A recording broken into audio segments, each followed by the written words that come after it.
Tapi ada orang lain, uangnya itu seentu-entunya, misalnya mungkin dia punya cash cuma 4 miliar gitu misalnya, tapi beli Aventador. Beli Aventador, DP-nya 2 miliar. 80%-nya itu misalnya kredit mobil gitu kan. Besok rumahnya itu sewa gitu kan. Tapi kelihatannya sukses banget. Ya gue taunya gara-gara ada yang di bisnis partnerin, habis itu Kecia. jadi ya kecia, tau lah itu jadi ya kan dunia ini kan sempit gitu. Jadi, Oke. Hari ini gue datang ke podcastnya Dr. Elvin. Iya. Tapi clue-nya di tempatnya Korea. Thank you banget loh kok. Udah datang di healing room-nya Mental Hub. Ada beberapa yang menarik sih kok sebenarnya. Mengenai ekonomi kita sih sebenarnya. Cuman aku mau tanya nih kok, pengalaman Koko nih kalau ngobrol sama teman-teman mungkin yang sama-sama bikin bisnis atau yang memang sudah cukup mapan. Apa sih kira-kira yang menjadi tantangan mencari orang yang oke lah ya gitu. Di tempat kerja nih kok zaman now. Iya. Kalau misalnya tantangannya tergantung dari orang yang kita pengen rekrut sih. Tugasnya itu untuk apa? Soalnya kan kalau misalnya kita mencari profesional atau kita pengen merekrut ya, fungsi itu biasanya cuma ada 2. Dan kebanyakan orang tuh sebenarnya nggak sadar bahwa mereka tuh kalau misalnya merekrut cuma ada 2 fungsi. Kebanyakan ya. Kita ngomongin ujung spektrum sama ujung spektrum lain. Oke, bisa ada tengahnya. Tapi ujung spektrum sama ujung spektrum itu adalah orang yang one day pengen jadi leadership kita. Struktur leadership mereka pengen bisa naik gitu kan. Sama di ujung lagi adalah orang yang pengen kita kasih sebuah kerjaan yang repetitif. Ini ujung ke ujung. Yang leadership yang kita pengen grooming itu harus orang yang ambisius. Yang ujung sini itu nggak boleh orang yang ambisius. Nah, kita harus clear dulu nih, kita pengen cari yang mana. Soalnya kalau misalnya kita salah masukin orang, itu udah pasti hasilnya nggak bagus gitu. Contoh, kalau misalnya pekerjaan ini misalnya CS gitu misalnya, atau nggak admin gitu misalnya. CS atau admin itu bisa memerlukan orang yang secara perlu orang yang ambisius kalau misalnya ini dalam tahap creating SOP. Misal kita baru ngebikin divisi ini, kita butuh orang yang ambisius ini. Tapi kalau misalnya SOP udah jalan, ini repetitif terus, nggak ada perubahan, nggak ada inovasi, kita butuh orang yang satisfied dengan repetitive job gitu. Nah, jadi kalau misalnya kita itu salah rekrut, itu pasti salah semua gitu. Atau nggak sebaliknya, kalau misalnya orang ini adalah tidak ambisius, tapi kita memposisikan dia sebagai posisi yang leadership, yang perlu naik, itu pasti salah juga. Kayak kita nuntut terus, kok lu nggak bisa-bisa, segala macam. Padahal ya, keperluannya bukan itu. Misalnya, kok lu jam 5 sore udah balik gitu loh. Ini yang lain-lainnya pada masih kerja keras. Ya, ini yang tipenya bukan yang ambisius. Salah rekrut itu. Nah, jadi yang pertama itu harus identifikasi dulu nih, dia ini posisi yang mana. Nah, kalau misalnya kita udah rekrut tipe yang ambisius, kitanya ini harus memberikan dia ruang gerak dan juga insentif yang sesuai. Kalau misalnya kitanya nggak kasih dia ruang gerak, contoh, kita kasih dia pekerjaan yang terlalu simple, terlalu basic, nggak kasih dia challenge. Habis itu kalau misalnya dia naik kelas, kalau misalnya dia bisa fulfill task tersebut, kitanya nggak kasih dia insentif tambahan. Ya dia pasti kecewa juga gitu. Nah, jadi kitanya sebagai leader, kitanya harus pintar gitu. Tapi kalau misalnya dari segi pekerja, mungkin bukan refleks lah ya, tapi salah satu kesalahan yang paling sering yang gue lihat, itu adalah orang yang ngomongnya itu pakai POV-nya diri sendiri.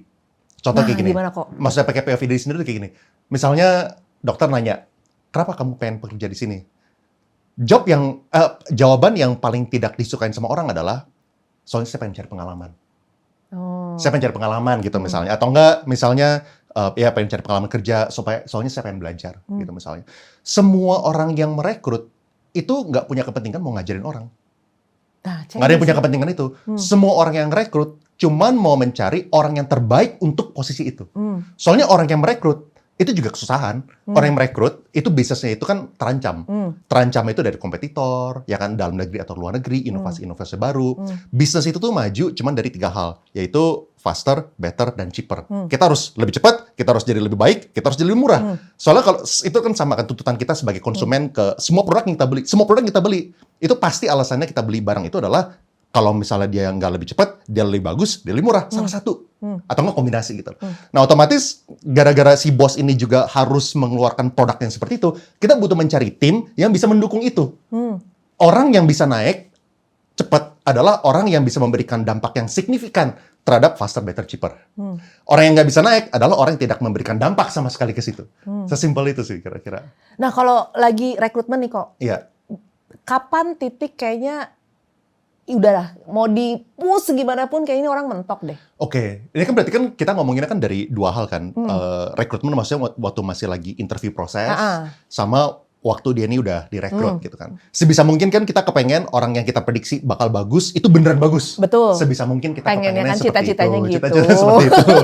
Nah, berarti kan biasanya emang secara realistis sekarang pasti perusahaan itu buka application form sebanyak-banyaknya supaya dia bisa banyak pilihan gitu Betul. kan. Banyak pilihan karena dia harus mencari orang yang bisa bikin perusahaan ini survive. Betul. Kalau misalnya ada salah pilih, perusahaannya nggak survive anyway, semuanya juga kena dampaknya Betul. gitu kan. Nah, kalau misalnya dari awal-awal sih paling beberapa hal yang gue lihat lah ya, minimal kalau misalnya lihat CV itu misalnya gue paling nggak suka kalau misalnya orangnya ini nih 3 bulan keluar, 3 bulan keluar, 3 bulan keluar, 3 bulan keluar. Itu buat gue tuh bakal ngeliat lah ini orang keluarnya apakah gara-gara nggak lulus probation gitu. Ya. Jangan probationnya nggak lulus terus gitu kan. Tapi iya kan dia ngomongnya mungkin gue pengen coba hal yang baru, gue pengen explore gitu kan. Kan beda sama zaman dulu. Kalau misalnya zaman dulu tuh orang-orang yang tua bilangnya, oh ya kita kalau misalnya kita tanya gitu ya, udah kerja berapa lama di sini Om? Oh baru 4 tahun di sini. Kalau sekarang, oh gue udah kerja 6 bulan di sini, gitu udah lumayan lama. Beda kasta ya. Iya. Nah jadi kita harus benar-benar selektif sih dari rekrutmennya, supaya soalnya kalau misalnya sampai salah kan bakal nggak benar juga. Betul. Gitu. Nah kalau misalnya udah rekrut, biasanya kan kita punya hipotesa tuh yang kayak tadi, kita pengen rekrutnya buat orang apa nih? Buat orang yang ambisius, yang bisa jadi leadership atau yang enggak gitu kan. Ya walaupun kita udah punya hipotesa itu, biasanya kita kalau misalnya pengalaman pribadi lah ya, itu 80-90% accurate gitu.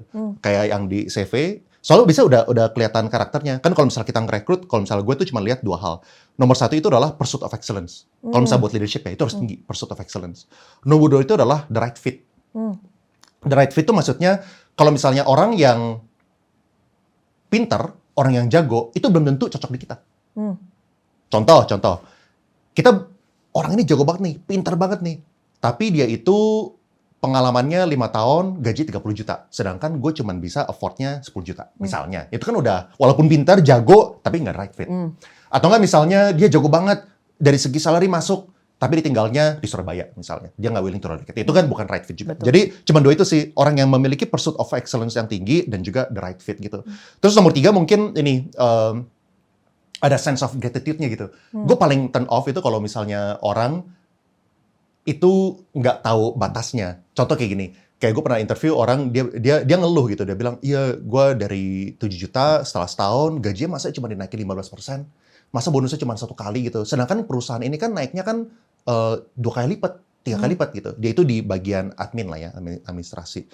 Gue bilang kayak kadang-kadang kalau misalnya kita di perusahaan, secara fakta, kita harus menerima bahwa life itu tuh not fair gitu. Sama kayak kehidupan gitu kan. Bener life is ya, not fair gitu kan. Jadi life is fair, menuntut life is fair tuh kayaknya nggak mungkin ya. Nggak mungkin. Sama kayak pekerjaan itu, setiap divisi itu tidak fair. Ada divisi yang kalau misalnya nggak ada divisi ini, perusahaan itu tutup. Gitu. Sedangkan ada divisi lain yang relatively itu tuh bisa dibilang pasti lebih krusial divisi yang lain. Gitu. Contoh, sesimpel misalnya kalau misalnya kita ngomongin property agent deh.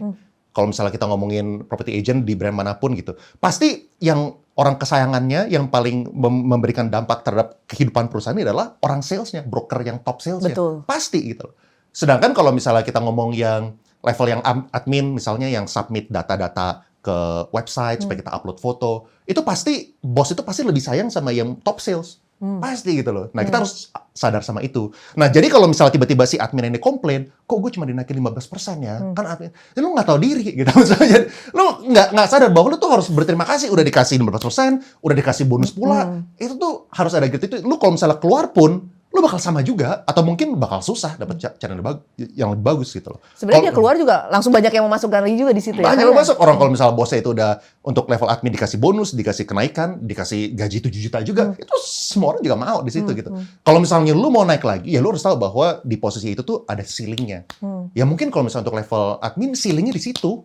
Kalau misalnya lu mau lagi, ya berarti lu harus keluar dari comfort zone. Ya lu jadilah si salesnya. Lu bisa nggak jadi top sales? Kalau misalnya jadi top sales, si bosnya dikasih tambahan profit 300 juta, mau bagi sama dia 50 juta juga kasih. Pasti gitu. Happy cuan life ya kok ya. Iya. Iya, tapi memang sekarang kan nih banyak orang yang merasa kalau di kerjaan nih kok harusnya saya dapat segitu. Nah, buat anak-anak yang baru fresh graduate nih harusnya seperti apa sih kok? Karena kan dari seniornya mungkin gitu, terus harusnya nih bisanya gajinya segini. Itu seperti apa sih kok sebenarnya? Iya, kalau misal gue sih biasanya harus realistis. Biasanya orang yang paling tahu harusnya biasanya itu emang sih gue nggak menyalahkan ya kalau misalnya orang itu nggak tahu. Soalnya kalau misalnya orang yang tahu itu kan biasanya kalau misalnya udah punya perusahaan, udah pernah ngerekrut, baru tahu nih dia budgetnya berapa, dia bisa keluarnya berapa gitu kan. Cuman menurut gue sesimpel inilah, kalau misalnya emang lu ngerasa you're underpaid, move aja. Kan nggak banyak pilihan katanya dia kok. Nah, kalau misalnya dia nggak banyak pilihan, berarti lu punya market price segitu. Semua orang kan punya market price kan, ya kan. Tentu kita pasti ada salary band segala macam lah. Kita punya semua teori dan juga kan setiap experience itu memberikan sebuah skewed dari segi data point yang berbeda. Contoh, yang bikin data kita skewed itu adalah waktu cheap money itu terjadi kemarin, waktu tech itu benar-benar booming banget dan duit VC itu digelontorin. Wah itu kan gaji orang tuh benar-benar tinggi banget. Iya itu pas unicornnya banyak pas banget unicorn kan. banyak banget, iya. Tapi kan sekarang kita udah terbukti bahwa yang terjadi adalah unicorn ini sangat overpaid employees-nya. Nah. Terbukti gitu. Tahu terbukti dari mana? Kayak kita lihat persentase dari gajinya kayak gimana, atau nggak banyak ketinggian, atau nggak banyak kegenutan. Buktinya waktu salah satu brand ini kejual ke perusahaan di China, yang terjadi adalah di layoff semua. Di layoff semua, habis itu ternyata waktu di take over sama perusahaan yang China ini bisa perform lebih efektif dengan orang yang jual lebih sedikit gitu misalnya. Ya kan berarti kemarin tuh emang kegenutan, cuman jangan sampai pekerja-pekerja kita kepatok dengan zaman-zaman kejayaan saat itu gitu. Sekarang kan gitu ya kok ya. Ada kepatok gitu. Soalnya zaman waktu duit itu murah, perusahaan itu tuh nggak ada tuntutannya untuk profitable. Nggak ada profit tuh, tuntutannya itu cuman growth dari segi GMV atau dari segi omset gitu. Mereka nggak lihat minusnya berapa. Yang terjadi jadi kan bayar mahal nggak apa-apa. Yang penting gue punya perusahaan itu tumbuh. Walaupun perusahaan tumbuhnya itu lebih sedikit daripada punya pengeluaran, masih nggak apa-apa saat itu. Saat banyak itu, angel investor waktu itu ya. Saat itu tuh banyak gitu. Saat when money was cheap, bahasanya when money was cheap gitu. Nah sekarang kita nggak boleh kepatok sama zaman itu. Kita sekarang harus kepatok dengan apa yang unit of economics itu positif gitu, yang sehat. Jadi supaya perusahaan ini sehat, budget buat employees itu berapa sih? Di situ tuh yang lebih benar, bukan yang kita kepatok dengan waktu perusahaan itu tuh burn money dan minus, gitu kan? Kayak itu adalah standar kita, bukan kayak gitu. Dan kalau misalnya lo nggak ngerasa bahwa you are being well compensated, coba aja cari tempat lain. Gitu. Nah, itu dia ya. Kadang nanti udah kayak gitu, putus asa. Karena ternyata pas udah resign, salah tuh keputusan yang kemarin. Dan ternyata nggak ada yang berani ngebayar sebesar itu lagi tuh. Banyak banget kok yang kayak gitu soalnya. Benar. Mereka resign dengan gaji yang menurut aku udah bagus. Terus kepedean karena merasa belum lagi teman-temannya kan kayak, harusnya bisa nih tempat lain lebih bagus. Di luar negeri aja segini untuk jabatan kita. Ternyata pas mereka resign, nyari-nyari nggak ada yang berani ngegaji segitu lagi. Benar.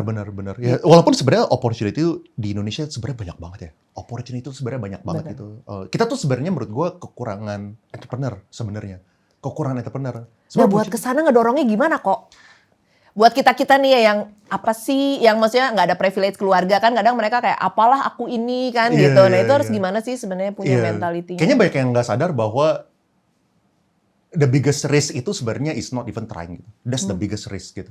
Soalnya kan banyak banget opportunity itu tuh yang bisa minimum cost lah. Costnya kecil gitu, bisa gitu. Apalagi kalau misalnya kita pakai jasa ya. Misalnya, contoh simple. Ini yang gue udah kepikiran dari dulu, cuman nggak apa-apa kalau misalnya gue spill. Ya ide kalau misalkan mau ambil silahkan. Contoh menurut gue yang paling simple, itu adalah video editor. Contoh kayak gini ya, kita di Indonesia secara UMR itu misalnya di Jakarta lah ya, kita ngomong 5 sekian gitu. Kalau misalnya di Jogja, berapa gitu. Ya kan kalau misalnya di Semarang, berapa lebih gitu kan. kecil Kalau misalnya daerah-daerah pasti lebih kecil lagi. Ya let's say kita ngomong 3 juta sebulan gitu kan. Si bule-bule bayarnya berapa buat UMR mereka gitu kan. Sedangkan banyak sekali sekarang skill tuh yang kita bisa delegasikan ke luar negeri yang mereka tuh nggak penting buat si bule-bule juga editing. Kita bisa editing gitu sebenarnya. Kita sebenarnya bisa ekspor jasa sebenarnya gitu. Tapi why is no one doing that gitu? Sebenarnya bisa banget gitu kan kita compete sama mereka gitu. Contoh, mereka udah syuting segala macam jam 5 sore, jam 6 sore kelar gitu kan. Mereka tinggal transfer file besok ke kita di Indonesia yang editing, besok pagi begitu si bulenya ini melek dari bangun tidur, udah jadi editing. Ya kan? Udah lebih murah, ya kan tadi faster, better, cheaper. Lebih murah, lebih cepat, lebih baik pula gitu. Ya kita harus menjaga kualitasnya lebih baik juga gitu. Kalau misalnya itu terjadi kan there is no reason why kita tuh nggak bisa afford ke sana gitu. Apalagi di zaman sekarang yang semua teknologi bisa ada kan ya sebenarnya ya. Benar. Emang masalah tentu dan juga ini sih kayak banyak orang itu terlalu menyekat-nyekat diri. Nah, maksudnya gimana kok? Menyekat diri itu maksudnya gua bagian desain, bagian video editing bukan gua. Gue bagian desain, bagian video shooting bukan gue. Gitu. Atau enggak, gue bagian orang yang jago di desain, bagian bikin website gue ngerti, tapi bagian marketingnya gue nggak mau tahu, itu orang lain. Itu yang mengakibatkan orang itu tuh pasti nggak bisa maju gitu. Soalnya semua pengusaha yang gue tahu, at least yang mulai dari bawah lah ya, itu semua mengerjakan semuanya sendiri dulu. Palu gada ya? Palu gada, semuanya. Gue bisa adain. Semuanya gitu. Maksudnya kalau misalnya kita mungkin bukan yang coding, kita mungkin bukan yang mengerjakan digital marketingnya, yang nyeting di Google AdWords, kita mungkin bukan melakukan. Tapi secara prinsip kita harus ngerti apa yang what constitutes to failure and what constitutes to a successful marketing campaign gitu. Kita harus tahu. Jadi kita harus ada curiosity itu. Kita nggak boleh kayak ini kan bukan bagian gua, orang lain aja gitu. Itu pasti nggak bisa gimana caranya gitu. Orang budget kita terbatas. Ya kan kita pengen jangan kita udah duitnya nggak ada ya kan, udah menyekat diri habis itu nggak mau tahu ya, lu gimana majunya kalau kayak gitu. Tapi kan sekarang kerja by passion kok katanya. Nah itu gimana sih kok sebenarnya by passion? Gini, gue punya solusinya buat itu. Gue punya solusinya itu. Soalnya yang muda ini, soal itu bukan passion saya dok. Aduh, saya udah pening dok kalau kayak gitu. Kalau bapaknya kaya 7 turunan nggak apa-apa ya kalau kerja by passion. Kalau enggak kan mau gimana nyari passionnya? Iya. Apa kok solusinya kalau yang kayak gitu? Solusi itu gampang. Solusi itu sebenarnya gampang. Solusi adalah semua orang itu ngomongnya nggak passion. Tapi begitu mereka tahu mereka melakukan itu, mereka mendapatkan income 10 kali lipat lebih gede, tiba-tiba jadi passion. Iya sih ya. Tapi misalnya gue itu orangnya introvert gitu misalnya. Gue jarang networking, gue nggak suka. Tapi tiba-tiba kalau misalnya gue networking, gue jadi dapat 100 juta gitu. Tiba-tiba jadi passionate. Tiba-tiba jadi passionate gitu. Tiba-tiba jadi bisa ngobrol ya. Bisa ngobrol gitu. Atau nggak misalnya gini, gue malu di depan kamera gitu kan. Kayak tapi personal branding itu bagus banget, dan ternyata teman-teman gue yang melakukan personal branding, income dia dari 20 juta jadi 50 juta. Tiba-tiba gue jadi bisa personal branding. Tiba-tiba gue jadi passionate di depan kamera. Langsung ngulik ya kok. Iya, langsung ngulik gitu. Ya mungkin orang nggak passion gara-gara nggak paham aja gitu. What's the opportunity that they are missing gitu. Mereka tuh nggak tahu bahwa mereka tuh missingnya itu. Mereka pikir mereka bisa milih gitu kan. Emang bener kalau misalnya kita menjadi the best di sesuatu, most likely kita itu nggak bakal bisa susah. Mau apapun gitu. Misalnya nih, gue sukanya itu lukisan gitu misalnya. Lu jadi orang yang terjago di ngegambar, lu pasti nggak susah. Lu pasti bisa jadi banyak duit lah. Atau nggak, lu terjago di accounting, lu terjago di marketing, lu terjago di coding, lu terjago di apapun. Orang yang terjago, mau di apapun, itu most likely itu bakal jadi bagus lah. Cuman itu kan cuma the top sekian persen kan. Mungkin the top 0.1% lah. Sedangkan kalau misalnya kita pengennya itu adalah skill yang mungkin the top 5%, ya kita harus bisa agak spread lah gitu. Ya kan? Dan apalagi kalau misalnya kita ngomongin skill, itu kan kita ngomongin depth sama breadth. Depth itu adalah seberapa jago kita di bidangnya kita. Breadth itu adalah kita punya wawasan yang luas nggak nih? Terutama yang complementary, itu yang penting banget gitu. Soalnya kalau misalnya orang yang memiliki complementary skill, itu for no additional effort, kita punya income tuh bisa lebih.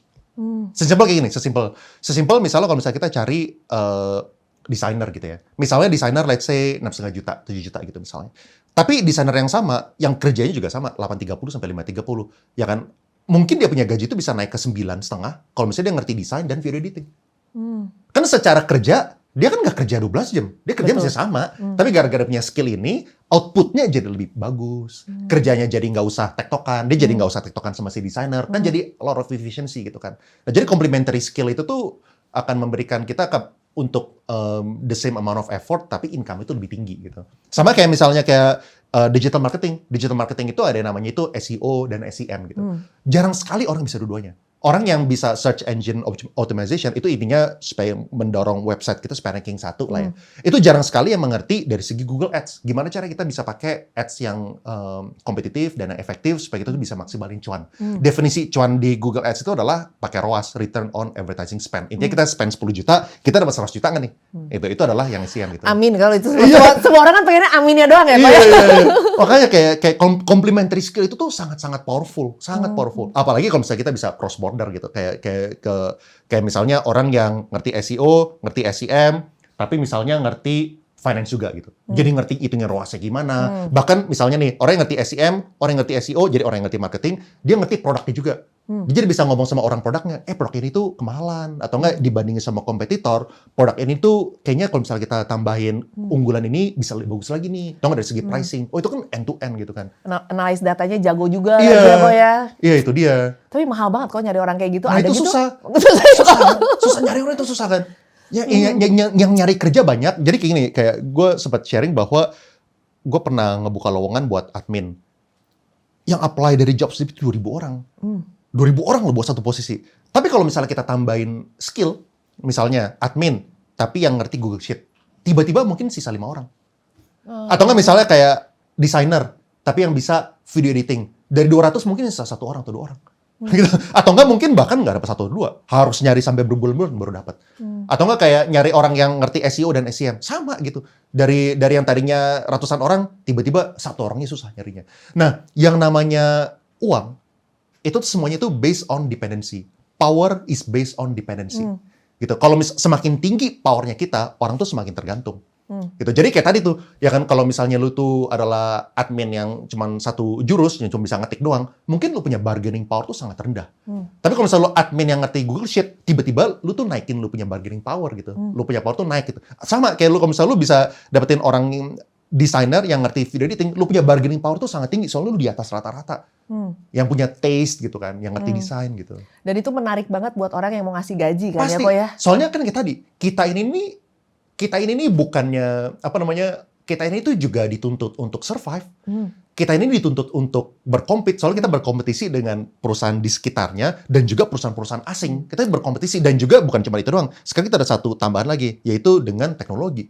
Kita berkompetisi dengan AI gitu-gitu juga kan. Kalah. Jadi kalau cuma bisa ngetik-ngetik doang, kalah ya kok ya. kalah. Mendingan kita ngetik ya. Pasti kalah gitu. Makanya ya kalau misalnya perusahaan ini pasti kan harus bisa survive ya. Supaya kita bisa survive, kita harus mencari tim yang bisa bantuin kita survive. Nah itu. Nah jadi kalau bosnya marah-marah di kantor, gimana sih biar nggak baper nih? Kok kan kadang mereka suka, ih kenapa bos gue galak banget? Kan kalau diajak ngobrol di luar baik banget, tapi kalau di kerjaan kayak monster. Itu kenapa sih kok? Biasanya kalau teman-teman Koko yang sama pebisnis tuh kenapa sih? Iya, tapi emang pasti kita susah buat generalize, soalnya ada bos yang marah-marahnya itu unreasonable dan juga selalu being a good boss itu juga rare gitu.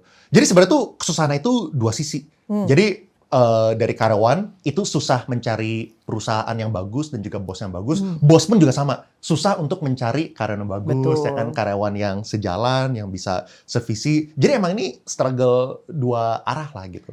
Cuma kita harus terus nyari gitu. Nah tapi kalau misalnya emang perusahaannya ini udah baik, bosnya ini udah bagus, komunikasi udah jelas, memberikan ekspektasi yang manageable dan reasonable, dan memberikan kompensasi yang fair, ya kitanya sebagai pekerja ya harus belajar untuk mensyukuri itu. Tapi mungkin mensyukurinya itu tuh kebanyakan ya, contoh ya. Kalau misalnya gue ya tadi kan, ini bocoran dapur gue lah gitu. Thank you loh, harus bersyukur loh teman-teman di Healing Room nih ya. Iya, kan gue kan tadi kan ada 2 hal kan yang gue cari. Pertama itu adalah dari segi pursuit of excellence harus tinggi. Number 2 itu adalah the right fit gitu kan. Paling enak yang right fit itu adalah mencari orang yang udah menerima realita hidup. Maksudnya? Itu yang paling enak tuh kalau misalnya kita dapat orang itu yang paling bikin hati kita tuh tenang. Yang realita hidup adalah dia tuh udah cemplung ke perusahaan, mungkin dia tuh udah punya pengalaman 2 tahun, 3 tahun kerja, mungkin perusahaan itu tuh nggak fair, ya kan? Atau nggak gaji tuh nggak naik-naik gara-gara omset perusahaan itu juga nggak naik-naik, emang segitu-segitunya, mungkin industrinya itu salah gitu kan. Tapi orangnya itu bagus. Itu tuh orang yang udah menerima realita hidup. Tapi itu mahal loh kok nyari yang kayak gitu. Mahal nyari gitu. tapi kalau makanya tergantung kan, kita pengen nyari orang yang seperti apa gitu. Kita pengen nyari, kan soalnya kan gue kan udah ngerekrut ratusan orang gitu kan. Dengan cara yang sama, dengan mentoring yang sama, hasil itu berbeda. Ada orang yang setelah 10 tahun, gaji dulu 10 tahun UMR, sekarang masih UMR. Iya naik. Dulu UMR 2 juta, sekarang UMR 5 juta. Naik cuman mengikuti UMR gitu. Cuman ada juga orang yang dulunya itu 10 juta, sekarang mungkin, dulunya itu UMR, sekarang udah 20 juta. Atau enggak ada juga orang yang dulu itu UMR, sekarang udah 60 juta. Sekarang jadi salah satu CEO perusahaan gua. Ada dulunya tuh UMR 2 juta dulu gajinya. Start from zero berarti. Start from zero. Banget gitu.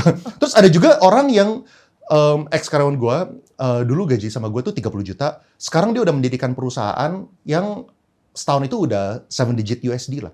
gitu, omset perusahaannya gitu ya. Jadi gue udah mengalami spektrum yang kayak orang dari dulu dilatih nggak kemana-mana, sampai orang yang dulu dilatih sedikit tapi itu terbang gitu. Dan semua karakteristika itu gampang identifikasi. Gue sekarang kalau misalnya ngeliat orang, udah lumayan akurat lah ngelihat orang ini bakal kemana-mana atau enggak. Nah itu apa kok? Yang kayaknya, ini... Biasanya sih kombinasi antara karakter dan juga skill. Yang nomor satu, skill itu adalah pursuit of excellence. Dia memiliki pursuit of excellence enggak gitu. Harus yang tinggi gitu pursuit of excellence-nya dia. Banyak orang tuh yang ngasih standarnya itu rata-rata, ya kan segini-segini aja. Bisa mereka bilang, oh ini udah bagus buat gua. Gitu. Udah cukup ya udah cukup buat gua gitu. Sedangkan ada orang yang selalu nggak pernah puas. Nggak pernah puas maksudnya bukan secara unhealthy ya. Secara nggak puas tuh secara very healthy gitu. Dia selalu setelah dia memberikan hasil ini, dia menganalisa, kira-kira apa lagi ya yang kita bisa lebih baik gitu misalnya. Caranya kayak gimana untuk kita terus improve gitu. Ya kan kan kalau misalnya profitability perusahaan cuma ada dua kan, yaitu naikin revenue atau enggak turunin cost. Apalagi yang kita bisa lakukan supaya kita bisa memenuhi kepentingan ini. Tanpa gitu. disuruh itu kok? Tanpa disuruh. Dan orang itu ada tapi jarang, rare gem lah gitu. Tadi kan kayak pursuit of excellence itu harus tinggi. Nomor 2 yang tadi dari segi karakternya. Yang paling susah itu adalah yang paling gua anti itu adalah merekrut orang yang pintar, yang IPK 3,9, 3,8 dari perusahaan-perusahaan yang bagus, tapi ngerasa diri sendiri itu sangat-sangat pintar. Itu susah gitu. Susah. Pernah ketemu juga kok? Oh banyak. Banyak Banyak sekali kayak orang yang paling bagus itu adalah kata-kata itu adalah bahasa kerennya itu adalah confidence without attitude. Confidence without attitude. Jadi lu tahu lu pintar, tapi lu masih humble. Lu masih tahu lu masih banyak kekurangan. Lu masih tahu lu harus terus belajar lah, harus tahu. Kayak Dunning-Kruger effect gitu kan ya. Itu susah, nyari itu susah. Susah tapi ada. Nah, tapi kalau misalnya orang ini ada yang ketemu kayak gini, ini orang yang gampang dididik. Nah, kalau misalnya orang ketemu dua orang yang mempunyai kombinasi ini, kita sebagai pemberi kerja, kitanya yang harus sangat fair sama dia. Kita harus fair sama dia, justru kita harus kasih dia room to grow. Bahkan di gue itu, gue sampai, contoh ya kayak salah satu tim gue lah, gue ada satu perusahaan yang gue tahu nih, ini omsetnya ini udah mentok di sini. Soalnya kita tuh udah number 1 dari segi market share lah. Kita udah nggak bisa grow lagi gitu. Kayak mau keluar negeri mungkin udah totally beda. Mau keluar kota udah nggak bisa. Kita udah mentok, udah ranking 1 di sini gitu. Gue bilang sama dia, gaji lu segini tuh, contohnya ini bukan segini, tapi contohnya. Misalnya udah 100 juta gitu. Gue udah nggak bisa kasih lu 120, 130. Udah mentok di 100 juta. Untuk lu naik, lu harus keluar. Akhirnya gue suruh dia keluar. Tapi abis itu awalnya sih nggak pernah kepikiran bahwa akhirnya jadi business partner. Cuman akhirnya jadi business partner. Akhirnya jadi keluar, ya udah pokoknya kita jadi business partner. Gue ngerti di bagian, gue kuatnya misalnya di bagian digital marketing, ya kan, di bagian operations, di bagian ini dia kuatnya di technical sales. Ya udah dia keluar bikin baru gitu. Nah gue jadi kasih jenjang karir itu dari segi peningkatan, dari segi gaji. Tapi setelah gaji itu mentok, gue suruh dia keluar. Soalnya gue bilang, kalau misalnya lo di sini terus, gajinya nggak bakal naik-naik. Nggak bakal naik lebih tinggi daripada inflasi lah. Susah, kayak misalnya dia dalam waktu 8 years, itu naik misalnya dari 2 juta jadi 100 juta gitu. Gue udah nggak bisa menangin itu lagi, kayak kenaikan yang signifikan lagi gitu. Tapi yang membuat ikhlas melepaskan bibit bagus itu apa kok? Karena kan ada beberapa company yang kalau tahu nih di sini udah mentok, dia harus cari tempat lain supaya lebih grow tuh kayak, ih sayang banget ya, dibikin gak nyaman supaya dia keluar sendiri akhirnya gitu. Iya, gue tuh percaya semua orang itu replaceable, termasuk gue sendiri. Semua orang itu replaceable gitu. Pasti kalau misalnya gue pengen orang itu stay. Mau banget gue. Iyalah doanya juga panjang ya.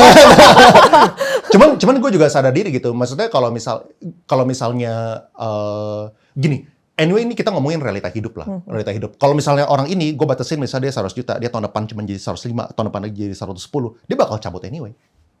Dia bakal diambil orang anyway, pasti gitu. Dia juga masih punya hidup yang panjang, masih muda, mungkin belum sampai 30 umurnya gitu.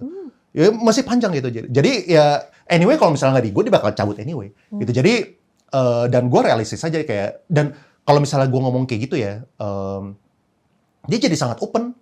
Dia jadi tahu, dia kasih tahu gue dia punya rencana apa, dia kebutuhannya apa, dia punya impian buat anaknya itu apa. Kalau misalnya supaya tercapai itu, kalau misalnya stuck di gue, artinya di pilihan itu apa, dia terbuka gitu.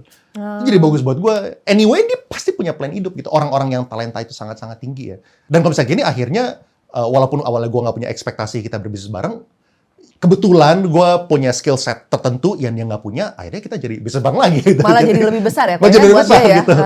Lebih besar. Iya. Oke. Kalau tadi kok balik lagi, kalau yang tadi ada yang baik, ada satu lagi yang selain dia terlalu percaya diri atau overconfident, ada lagi nggak kok kira-kira poin yang kayaknya nih anak-anak muda yang fresh graduate itu apa sih yang harus dibawa dalam hidupnya sebagai bekal supaya ya nggak stuck gitu loh kok dengan apa yang menjadi fantasi dia tentang dunia kerja, tentang kehidupan. Iya. I think yang harus disadari adalah it's not about you gitu. It's not about you. Kayak kebanyakan orang tuh tadi kan gue sempat sharing juga bahwa kalau waktu mereka interview, kenapa lu pengen kerja di sini? Oh, soalnya gue pengen cari pengalaman.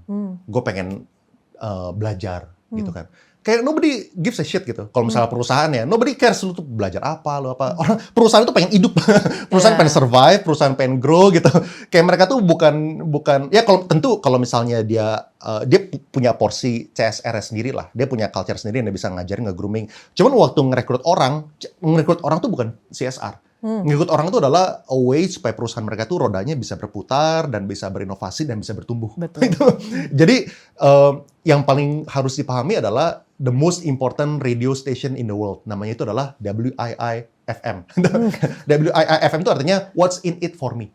Untuk perusahaan gitu. What's in it for me buat gue tuh ngerekrut tuh.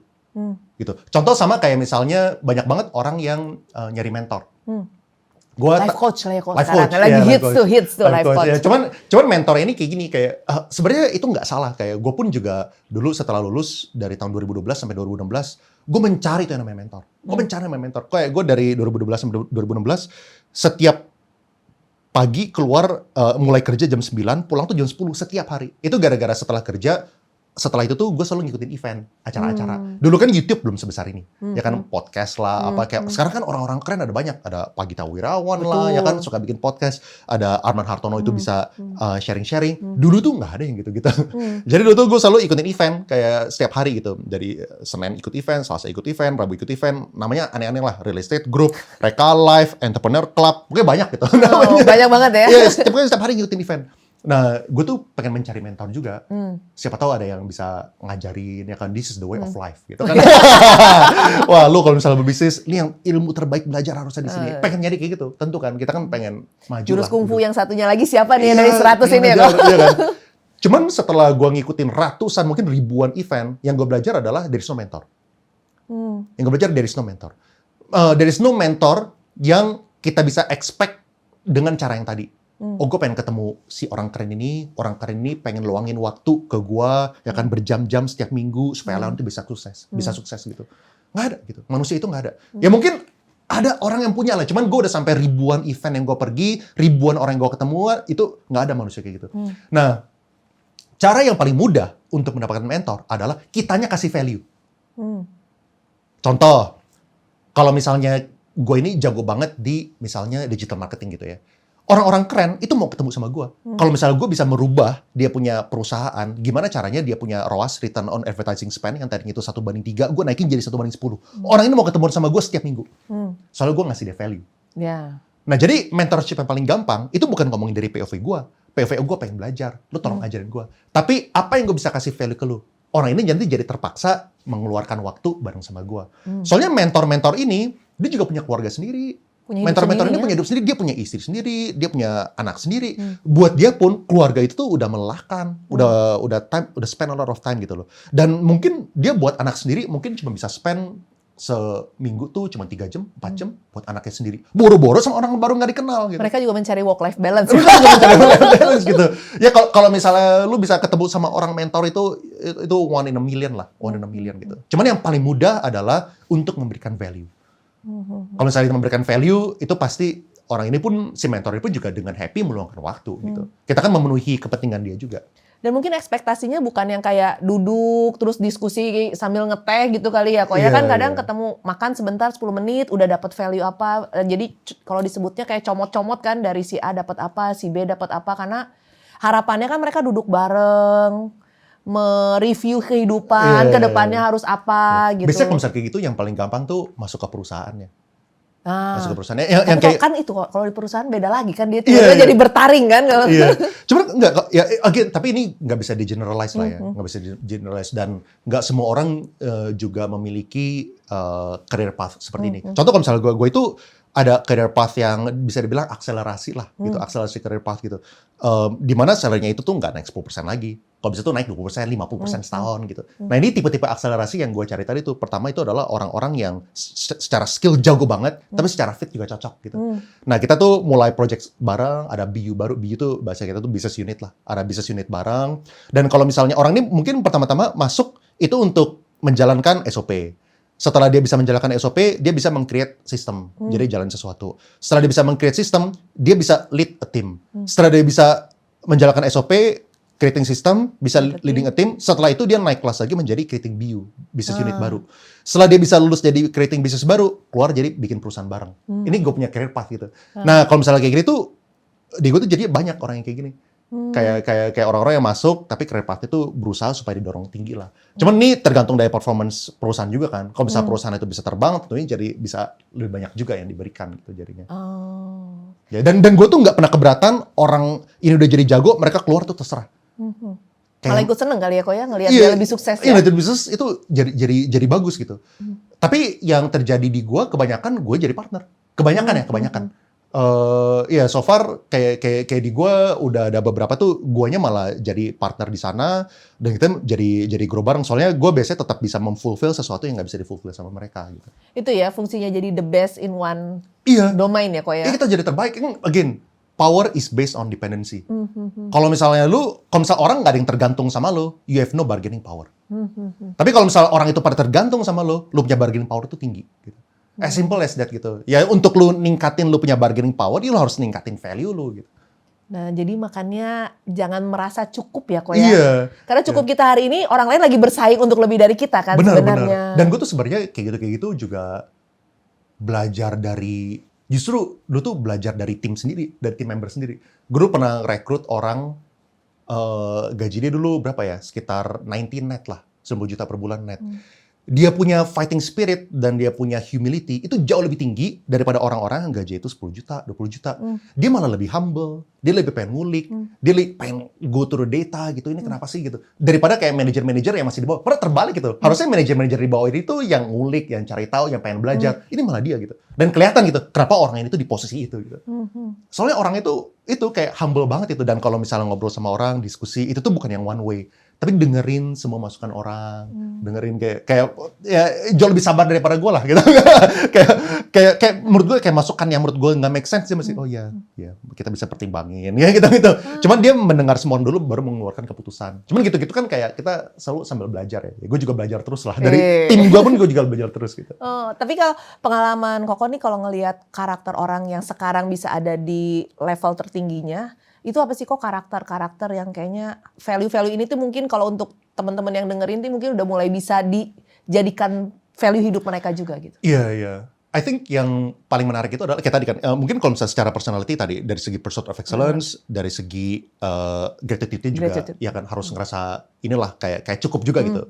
Ya kan cuman yang satu yang jarang orang sadar itu adalah kayak gini. Orang yang sama dengan pengalaman yang sama dengan level yang sama, skill yang sama gitu kan. Dia bisa sukses di bidang A, tapi dia bisa gagal total di bidang B. Itu bisa loh. Ya kan, kayak misalnya kayak contoh, mungkin gue dalam 2 tahun terakhir lah ya, itu mungkin udah mulai sekitar 10 BU gitu. 10 business unit baru. 3 itu nggak jalan. 3 yang nggak jalan, gue langsung matiin aja gitu. Kayak zero feelings gitu. Nggak ada feeling sama sekali, oke gue udah coba, gue udah do my best, abis itu nggak jalan, ya matiin aja gitu. Jadi buat gue tuh failure tuh is totally normal. Buat gue itu just a matter of probability gitu. Ya gue jalanin 10, ada 7 yang jalan, 3 yang enggak gitu. Ya udah kayak, tapi banyak orang tuh satu gagal tuh, waduh, udah down dan segala macam. Ya lu berhenti di satu. Kalau misalnya lu jalan 10 kali, pasti ada yang sukses gitu. Dan kesalahan orang yang terutama yang gue lihat itu adalah mereka tuh punya mentalnya, gue coba dulu deh, siapa tahu jalan. Nah itu banyak banget kok. Itu nggak mungkin jalan. Orang yang mulai bisnis dengan mentalitas, gue coba dulu deh, siapa tahu jalan. Itu nggak mungkin bisa menang. Nggak mungkin lu bisa menang sama orang-orang lain yang mati-matian harus hidup dan mati dari situ. Seluruh tabungannya ditaruh di situ, ya kan, anaknya makan atau enggak, bisa bayar listrik atau enggak dari situ. Lawan orang yang ya siapa tahu bisa jalan. Siapa tahu hoki. Siapa tahu hoki. Nggak mungkin bisa jalan. Jadi mentalitas gue setiap kali gue mulai BU atau setiap kali gue mulai bisnis adalah gue hajar all in atau enggak gue nggak usah mulai. Harus kayak gitu. Gue hajar all in atau gue nggak mulai. Kalau misalnya kita mulai setengah-setengah, might as well not even try. Buat apa? Kita lawan orang yang all in. Gitu. Kayak gue all in aja 3-nya masih tutup dibanding sama yang 7. Itu gitu. udah all in semua ya, Itu udah all in dengan gitu semua kalkulasi nggak boleh gagal ya. Dan itu pun juga dengan pengalaman gue gitu, dengan yang udah misalnya kayak 10 tahun menjalankan bisnis atau pengalaman gitu-gitu. Itu pun gue juga masih ada chance failure-nya dengan all in gitu. Kalau hoki itu berapa persen sih kok? Nah, nyambungnya ini soalnya kan kadang orang bilang siapa tahu hokinya kan gitu kok. Siapa tahu hokinya itu betul, tapi lu udah harus all in dulu, lu udah harus all out dulu, harus coba dulu, baru ada luck factor-nya. Orang yang udah setengah-setengah itu nggak mungkin bisa. Gak mungkin keluar tiba-tiba gitu ya kok? Nggak mungkin jalan lah. Kayak sesimpel yang kayak tadi kan gue udah bilang bahwa gue yang pengalaman kerja dan juga berbisnis dan juga udah punya modal dari segi cara ngerekrut orang yang baik kayak gimana aja masih bisa fail dengan all in gitu. Boro-boro orang yang kayak masih baru mulai, ini kan masih kayak ya siapa tahu jalan mentalitasnya gitu. Nggak mungkin bisa. Orang lain itu nggak tidur. Orang nggak tidur, yang ini masih mau nyantai-nyantai, cuma keluarin sejam dari sehari gitu kan buat mikirin. Kalau sempat ya nggak mungkin bisa jalan. Buang duit, mendingan nggak even mulai. Jadi jangan suka iri ya. Kadang kalau misalnya kan orang pengen kayak Koleon gitu, tapi kan mereka nggak tahu ya seperti apa Anda menghabiskan waktu kerja keras dan lain-lain kan cuma ngelihat suksesnya aja gitu. Kadang orang gitu loh. Betul, emang itu betul dan emang itu konsekuensinya sosmed. Konsekuensi sosmed kita tuh lihat the winners gitu lah, selalu gitu kan. Tapi kan ada namanya survivorship bias. Di mana yang nonjol di sosmed itu selalu orang yang udah menang lah, yang udah sukses gitu kan. Atau enggak di ujung spektrumnya. Orang yang sebenarnya nggak sukses, tapi mau kelihatan sukses. Flexing. Bisa nyewa loh kok tas gitu. Nah, flexing kan ada 2 kan. Flexing itu kan ada yang emang beneran kaya, betul. Dan dia itu emang kehidupan sehari-harinya itu seperti itu. Misalnya kayak Andrew Susanto gitu ya misalnya. Dia itu tuh beli Lamborghini Urus gitu, itu tuh nggak flexing, buat itu kayak koin gitu, misalnya cuma 7M gitu. Mungkin dia lupa, oh iya gue ada Urus, oh iya gue lupa. Gitu. Orang-orang ini tuh nggak flexing. Tapi ada orang lain yang misalnya kayak uangnya tuh seentu-entunya, misalnya mungkin dia punya cash cuma 4 miliar gitu misalnya. Tadi beli Aventador. Beli Aventador, DP-nya 2 miliar. 80%-nya itu misalnya kredit mobil gitu kan. Besok rumahnya itu sewa gitu kan. Tapi kelihatannya sukses banget. Ya kan? Dia punya Aventador, kita sebagai orang awam itu nggak bisa ngebedain. Nggak bisa ngebedain bahwa ini Aventadornya ini harganya 7 miliar dengan dia punya aset itu 200 miliar atau Aventadornya 6 miliar, dia punya aset itu cuma 4 miliar. Kita orang itu nggak bisa bedain. Gitu. Nah, makanya even sekelas Koko aja nggak bisa bedain ya kadang. Kalau di sosial media kadang di sosial media nggak bisa ngebedain sampai kita mengenal orangnya. Kita jadi tahu. Kalau misalnya kita gali-gali, kita tahu dia nggak sedalam itu juga gitu ya. Soalnya orang yang pernah menjalankan sama orang yang berpura-pura menjalankan itu sangat berbeda. Yang pernah menjalankan itu bisa jelasin secara detail dan juga histori kayak gimana, cara kayak gimana, bisa apa yang jalan itu bisa kita kalau ngobrol tuh langsung ketahuan gitu. Ya dan juga dari teman-teman lah. Ternyata kalian juga gibah ya. Teman-teman tuh ya gue taunya gara-gara ada yang di bisnis partnerin, habis itu Kecia. Jadi ya Kecia, tau lah itu. Jadi ya kan dunia ini kan sempit gitu. Jadi itu nama baik kali ya kok ya. Makanya kan penting juga yang muda-muda nih, makanya kalau kerja tuh yang totalitas karena kan sekali tercoreng ke bawah seumur hidup. Dan juga menurut gue tuh sebenarnya tuh apa ya? Kayak kurang paham dengan this competition bahwa kita tuh harus show kita itu more successful than who we actually are gitu. Gue paling nggak paham itu. Tuh capek itu. Kita tuh pakai topeng, itu tuh capek banget. Kayak misalnya kayak penghasilan lu 50 juta gitu. Lu gaya hidupnya sebagai orang yang 200 juta, 300 juta, ya kan belinya kemana, ya kan pakai business class, habis itu kasih duit beli apa aja. Capek. Atau enggak lu misalnya punya 1 miliar, gayanya kayak 10 miliar. Lu punya 10 miliar, gaya kayak 100 miliar, itu capek. Kayak akhirnya tuh lu harus ngejar terus. Dan lu tuh nggak maintain citra itu kan. Waduh, capek. Apalagi orang-orang ujungnya pada tahu, lu income-nya nggak segitu, tapi lu harus terus maintain. Lo udah susah banget. Ya, pinjam duit kiri kanan, ini itu. Cara yang aneh-aneh lagi kan. Nggak pernah tenang hidupnya kalau kayak gitu. Kayak mendingan kita eksis aja lah. Maksudnya menurut gua, lu udah gaji 50 juta, lu punya 1 miliar, lu punya 10 miliar, lu tuh udah keren gitu. Iya, lu udah keren segitu, cukup segitu. Apalagi kalau misalnya orang itu mulai dari nol banget gitu misalnya. Mereka dari nol banget, bisa jadi 50 juta, tapi dia kasih duit buat apa? Lu 50 juta udah keren banget gitu. Kayak nggak usah di-compare sama orang kiri kanan gitu. Buat apa? Biar nggak insecure gimana? Kalau sekarang ini mereka tuh pada insecure. Apalagi aku mah udah gak punya privilege. Nah, itu tuh kan kayak sering banget tuh kalau di sosmed. Andai aja aku anaknya si ini mungkin akan lebih sukses. Padahal belum tentu juga. Iya, betul. Ya kalau misalnya buat yang ini gimana ya? Yang buat kelihatan yang supaya secure gitu. Apa ya supaya bikin orang secure? Kalau misalnya gue sih kayak gue udah ketemu banyak orang dan mereka bilang, Leon ternyata bener loh, lu ada Kalia gitu. Gue pikir tuh branding. Itu mungkin ada, mungkin udah 20 orang yang ngomong. Kan soalnya kan gue podcastan di rumah kan. Gue masih di rumah, jadi mereka tuh datang, Kalia beneran ada loh. Kan udah ada.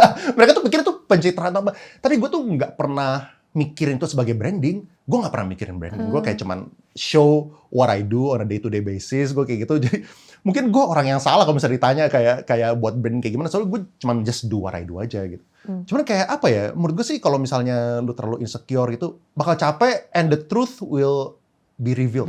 The truth will be revealed gitu. Kayak banyak lah kayak ujung-ujungnya yang tahu pasti tahu gitu. Ya, mungkin lu bisa nipu sekian banyak orang, tapi yang tahu itu pasti tahu. Dan yang tahu ini most likely itu orang yang circle-nya sama gitu. Dan yang keren-keren juga gitu. Karena makin naik kan makin kecil kan. Sempit, pasti sempit. Dunia orangnya itu aja. Betul. Apalagi kalau misalnya kita ngomongin flexing di sosmed. Flexing di sosmed, orang yang punya sports car itu kan udah kehitung jari gitu kan. Langsung terseleksi ya kok ya si komunitasnya kan. Langsung tahu. Ya. Langsung tahu kayak orang yang misalnya mereka upload dengan tujuan apa, itu orang tahu lah. Dan juga untuk tujuannya emang sehari-hari kehidupannya kayak gitu, ya itu kan terserah dia kan. Ya kalau misalnya lu punya 5T gitu kan, lu punya duit, lu punya mobil ada 10 biji dari Rolls Royce sampai yang mana, ya itu hidup lu lah gitu kan. Jadi pura-pura keren juga tetap ketahuan ya sih sebenarnya kok ya. Ketahuan tapi bukan nggak by semua orang lah. Nah itu yang mungkin danger-nya itu. Nggak semua orang bakal tahu bahwa dia ini, mungkin mayoritas masih ngeliat dia sebagai keren. Justru itu, menariknya itu. Mayoritas masih ngeliat dia sebagai orang yang keren. Tapi itu menghancurkan ya. Menghancurkan. Terus sebenarnya memberikan wrong expectation juga ke kita gitu kan. Kita bakal mikir gila orang itu masih umur sekian bisa sukses banget itu. Sebenarnya enggak. Iya, itu yang harus hati-hati ya. Teman-teman kan kadang ngelihat aku udah capek-capean kerja kepala jadi kaki jadi kepala, kalah sama yang kerjanya cuma gitu doang tapi punya barang branded yang hitungan dia harusnya gajinya aja bisa berapa puluh gitu loh kok. Makanya yang kita harus sadar itu adalah tadi kan. Kayak Birkin 100 juta itu bisa dibeli oleh orang yang net worth-nya itu 500 juta. Bisa loh. Orang misalnya tinggal di studio, apartemen, di Kalibata gitu, punya Birkin bisa-bisa aja 100 juta gitu misalkan. Dia tinggal 500 juta. Bisa aja. Tapi mayoritas orang yang punya duit 20M, mereka pun juga belum berani beli Birkin gitu. Ya kan? Orang yang punya kayak ya orang majority lah ya, terutama pebisnis gitu-gitu, mungkin kekayaan harus tinggi banget baru beli gitu. Jadi beli tas 100 juta itu bisa memberikan image yang totally different kan. Dan kita tuh kebanyakan orang awam tuh nggak bisa membedakan gitu. Ini tuh beneran sukses atau itu pas-pasan maksa itu, bahkan mungkin cicilan gitu. Ternyata kalau misalnya scratch nanti bingung, waduh belum lunas. Tapi bisa dibalikin lagi. Kalau misalnya taruh di lantai udah nggak bisa, harus duduknya tuh di kursi gitu kan. Di kursi di kan. sofa kalau misalnya. Kalau misalnya sofanya kotor, dilap dulu. Makanya yang paling kocak kan kita tuh bisa ngelihat tas asli atau enggak kalau misalnya hujan. Kalau misalnya asli itu kayak gini. Kalau misalnya hujan tuh kayak gini. Kalau misalnya palsu tuh kayak gini. Terus kalau duduk disimpan di bawah lagi. Nah kalau untuk teman-teman nih kok bidangnya ekonomi, kalau self reward yang nggak merusak ekonomi itu apa sih kok? Yang nggak merusak finansial, apalagi yang newbie baru kerja, ngerasain punya duit sendiri, self reward healing lah atau apa kan sekarang banyak banget tuh kok yang kayak gitu. Iya. Menurut gue tuh self healing yang paling make sense itu adalah untuk diri sendiri dan bukan untuk orang lain. Maksudnya kayak gini, kayak kebanyakan orang itu berusaha untuk impress orang lain yang sebenarnya tuh nggak penting banget buat hidup kita. Misalnya kayak kita pengen kasih unjuk orang bahwa kita tuh punya mobil baru gitu misalnya. Nobody gives a shit itu sebenarnya. Itu mungkin hina ya, yang mungkin miskin. mungkin orang bakal bilang, ih gila mobil baru ya. Tapi kalau misalnya ditanya 2 bulan lagi mungkin lupa dia punya mobil baru gitu. Atau nggak kayak ganti handphone gitu. Ya kan, ya lu kasih unjuk orang ya kan, lu baru beli iPhone 16 Pro Max ya kan, harus dari bawahnya Singapura. juga gini lagi. Kalau misalnya telepon gini, terus orang lihat. Atau kayak kalau misalnya kayak punya jam tangan baru kan kayak harus kayak gini. Kalau misalnya cincin baru gini. Ujung nobody gives a shit gitu. Nobody cares gitu sebenarnya. Kayak too many people think kayak trying to impress people yang sebenarnya don't even matter in their life at all gitu sebenarnya. Jadi kayak menurut gue sih yang penting buat kehidupan lu aja sih. Ya kebetulan kayak orang semuanya hidupnya beda-beda gitu kan. Kalau misalnya gue ngeliatnya dari Porto itu gue punya high score lah. Bisa bangga juga ya. Itu gue punya kalau misalnya tahun ini cuma 50%, cuma 100% ya itu gue punya high score, itu gue punya healing gitu. Itu healing udah cukup ya kalau? Nggak sih, sampai kalau misalnya gue sih keluarga kebetulannya. Gue gue punya money dial ya bahasa kerennya. Gue punya money dial itu ke spending ke keluarga lah. Itu gue nggak punya mobil keren, ya kan. Spending gue nggak kecil lah di tempat-tempat lain. Tapi cuman gue lumayan nggak mikir kalau misalnya ini buat family time. Kalau misalnya gue ya, jadi kalau misalnya gue tuh lebih ke spending buat anak-anak, jalan-jalan, kita weekend kemana itu. Yang gue biasanya nggak terlalu mikirin budget lah gitu. Wih, seberapa penting sih kok punya pasangan yang tepat sebenarnya? Nah, Karena kan banyak, ya cukup banyak sih di tempat praktek tuh aku melihat orang-orang keren yang salah milih pasangan hidup dan end up. nah ini menarik nih. Gue mungkin bisa sharing 2 hal. Nomor 1, gue tahu with high confidence, gue nggak mungkin bisa jadi seperti sekarang tanpa pasangan hidup gue. Wah, langsung mungkin. pulang di servis ini. Service apa nih? Gak mungkin bisa. Dicatat baik-baik loh tante ini. Langsung sama dia dijadiin status loh kok ini dipotong. Langsung jadi real sih. Gak mungkin bisa. Kayak pertama kali gue kenal dia, gue itu tuh gajinya mungkin dulu 5 juta lah. Di Bodia gitu, di Bodia. Terus waktu gue mendekati mau married sama dia, gue tuh lagi mulai perusahaan pertama gue, namanya sewa kantor, cbd.com lah itu saat itu. Dan saat itu tuh itu duit seentu-entunya yang gue gelontorin gitu, gelontorin di sana. Dan saat itu kan sangat normal lah buat kita kan namanya udah mau mendekati married gitu kan. Kita pasti ngobrol kan financials ke depannya kayak gimana kan. Lu bayangin. Ngobrol kok, nggak dibilang ini. Yang ngobrol. Oh, tapi soalnya ya, yang bilang matre kok kalau ngomong gitu. ngobrol-ngobrol soalnya kan emang itu realita hidup kan. Harus Gimana diomongin nih, ya kok ya? harus ngomongin gitu. Nah itu buat gue berat banget untuk menjelaskan ke pasangan gue dan juga ke mertua gitu bahwa gaji gue tuh UMR susah banget gitu. Soalnya kan gue masukin duit misalnya gue dulu tuh kan gue dulu awalnya sebagai property agent top sales lah gitu. Bisa gue dapat komisi gede. Gue jualan satu gedung sekitar 200-300 juta gue punya komisi gitu. Gue gelontorin ke sini website namanya sewa kantor cbd.com gitu kan. All kan, in ya kok? Ya all in. Kan gue nggak mungkin masukin 200 juta di sana. Abis itu gue ngebayar diri sendiri 20 juta sebulan. Kan dodol banget gitu, bodoh banget kalau kayak gitu kan. Itu kan cuma kena PPh 21 doang. Gue masukin duit, besok kan gue kena PPh 21, bodoh banget kalau kayak gitu. Betul. Jadi kan gue pasti kalau udah masukin perusahaan, ya gue punya kehidupan itu bakal tergantung dari perusahaan ini bagus atau nggak, jalan atau nggak gitu. Nah gue beruntung banget gue mendapatkan pasangan yang bisa menerima itu. Soalnya kalau misalnya, ya kayak dan juga apa namanya, ngeliatin sebagai teamwork lah, dan dia mungkin percaya kayak bahwa gue tuh kerja dari pagi sampai malam dan go all out. Dia percaya bahwa one day I will make it gitu. Itu cuma work by faith. Trust tuh ini penting ya kok, trust dari pasangan hidup ya. Ya itu ya kalau misalnya gue kebetulannya seperti itulah, dan enaknya gara-gara kita mulainya dari seperti itu, during upturn and downturn kita jadi enjoy bareng gitu. Misalnya waktu kita naik, kita jadi naik bareng, itu kesuksesan bersama. Waktu turun pun udah nggak pernah seturun dari dulu lagi. Kayak di atas baseline lah ya. Dulu baseline kita segitu. So whatever turun that we have itu udah much better dan yang dulu. Itu jadi penting banget sih. Mungkin kita juga jadi beban mental juga kan. Kalau misalnya udah dikasih kepercayaan kayak gini, ya kan gue punya, soalnya bukan cuma pasangan doang yang menyetujui dan mengerti gitu. Mertua pun juga sama. Ini ya gue sangat-sangat lucky lah gitu. Gue sangat-sangat lucky kayak mertua gue pun juga bisa menerima dan mereka bisa ngelihat dan berharap lah ya one day Leon itu bisa jadi sukses gitu misalnya. Terjawab ya dalam doa ya. Cuman mungkin itu juga ya kitanya pun juga jadi harus all out lah. Jadi ya kan kita sebagai cowok ya kita benar-benar harus kerja semaksimal mungkin lah gitu. Kayak I guess itu juga menjadi pattern setiap kali gue mengerjakan sesuatu kali ya.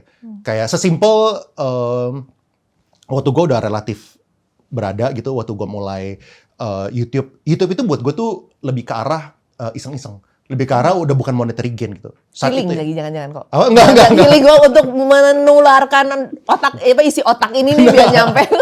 Nggak sih, cuman emang gue suka ngoceh. Jadi dulu gue suka ngoceh, ya kan gue dulu dari 2012 sampai 2016 gue ketemu sama orang baru setiap hari gitu kan. Jadi emang gue by natural tuh extrovert. Cuman setelah married, gue kan inilah fokus dengan keluarga gitu kan. Jadi tadi kan udah kerja sama keluarga, abis itu sama anaknya udah abis, boro-boro ketemu sama orang baru gitu. Jadi ngoceh-ngoceh itu di kamera gitu. Nah sesimpel hal yang buat gue itu adalah relatif hobi, itu aja mentalitas gue adalah harus all in. Jadi orang tuh nggak tahu gitu bahwa gue pertama kali 6 bulan pertama gue bikin YouTube, itu tuh gue rilis sekitar 200 video 6 bulan pertama. Satu videonya itu kan 15 menit kira-kira kan outputnya kan. Tapi per video itu 10 jam buat bikin. Buat gue 10 jam. Soalnya kan Gue dulu kan nggak ngerti editing. Gue nggak ngerti editing, gue nggak ngerti video tinggi gimana. Gue retake itu sampai 5 kali gitu loh. Ya kan orang kan lihatnya cuma 15 menit akhirnya gitu kan. Cuma dulu kan bodoh banget gitu, nggak ngerti cara. Tapi bagus banget loh kok. Ya, itu kan Potongan-potongannya smooth. Setelah gitu. terakhir dilatih gitu kan, di awal-awal itu cupu lah, di awal-awal cupu.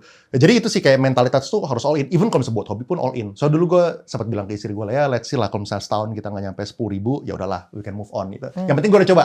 Ternyata bukan buat gue, misalnya gitu kan. Tapi ternyata sebulan 10.000. Jadi ya udah jalan. Oh ini nih, satu lagi ya, kalau misalnya buat pasangan ya. Menurut gue yang bikin gue itu hati tenang, dan juga gue tuh nggak pernah stres. Sama sekali nggak pernah stres. Seriusan Nggak kok, pernah stres, dengan 10 bisnis, Nggak pernah stres. 3 pernah gagal. Nggak pernah stres sama sekali. Sama sekali nggak pernah stres. Gue orang yang nggak pernah stres. Stres gue tuh adalah kalau misalnya gue kurang kerjaan. Tuh stres gue. Bingung. Jadi kalau misalnya dulu waktu kita honeymoon, gue sama istri gue bawa laptop gitu. Sabar ya tante ya. Ya cuma ini kayak menurut gue, marriage itu tuh adalah sebuah komitmen yang sangat-sangat penting gitu kan.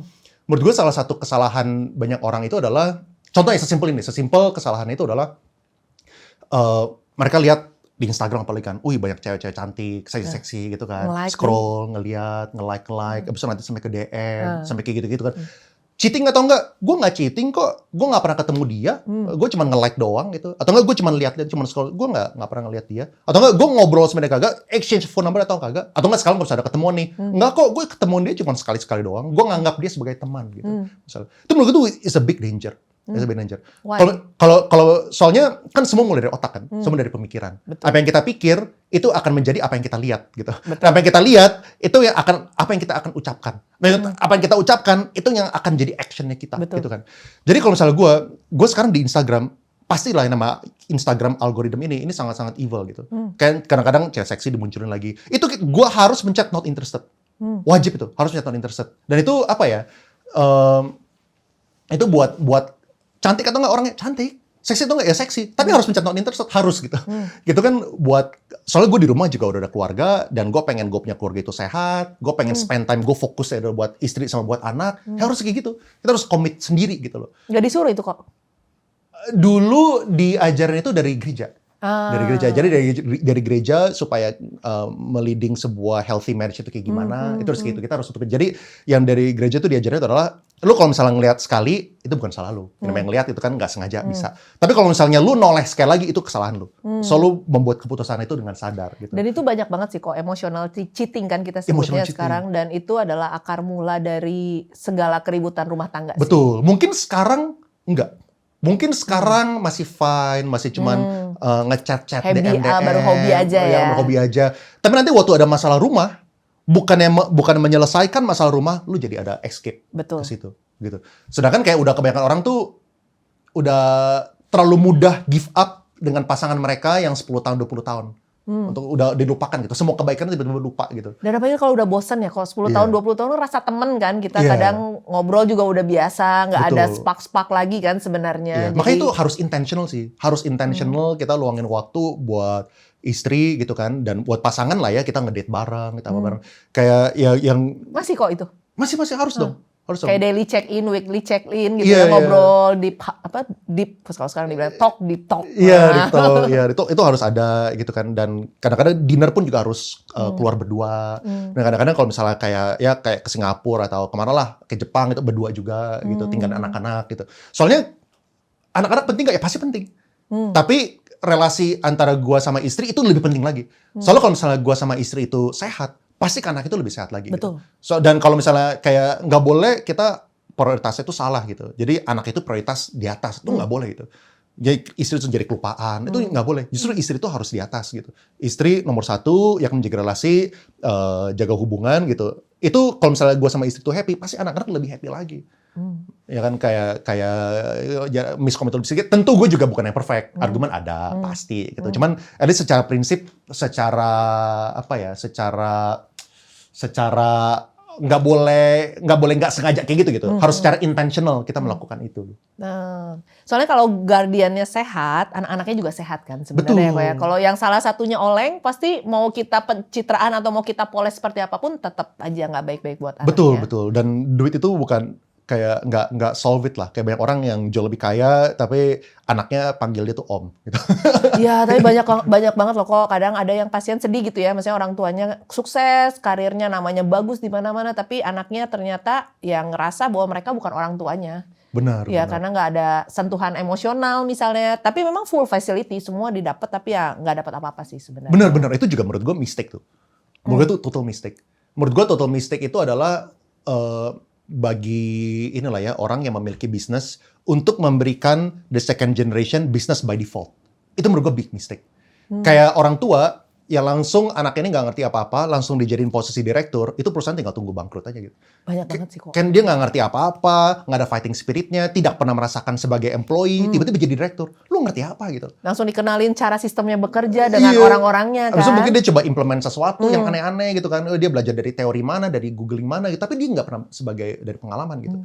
Makanya yang paling make sense tuh, makanya gue setuju banget kayak tidak boleh kita spoil anak gitu. Misalnya contoh kalau misal kekayaan kita misalnya 300M misalnya gitu ya. Kalau misalnya kita punya 300M, buat anak kita kuliah, kita beliin dia Porsche gitu, kita tuh bisa afford. Kita bisa lah, nggak usah pakai cicilan, bisa afford lah. Tapi itu akan sangat salah untuk kita beliin. Menurut gue ya, menurut gue the probability of, tentu kita nggak bisa generalize semuanya. The probability of sukses kalau misalnya anak yang di-spoiled, itu menurut gue jauh lebih rendah lah dibandingkan orang yang tidak di-spoiled gitu. Soalnya ujung-ujungnya anak ini nggak bisa lose track of the value of money. Mereka nggak tahu kayak sedangkan dia waktu lulus sebenarnya dia punya self worth tuh cuma 10 juta sebulan. Tapi dia pakai naik Porsche itu. jadi ada uang jajan gitu. yang unlimited. Iya, jajan unlimited itu misalign gitu. Begitu tabungnya habis, tiba-tiba ada auto refill gitu. Ada auto debitnya. Nah, itu yang paling sedihnya karena dia sudah memposisikan diri layak di situ kan Layak di situ. sebenarnya. Padahal dia nggak tahu dia tuh nggak layak sebenarnya. Secara skill lu tuh nggak di sana. Lu nggak nyampe di situ gitu. Nah, untuk menurunkan dia punya mentalis ke situ susah.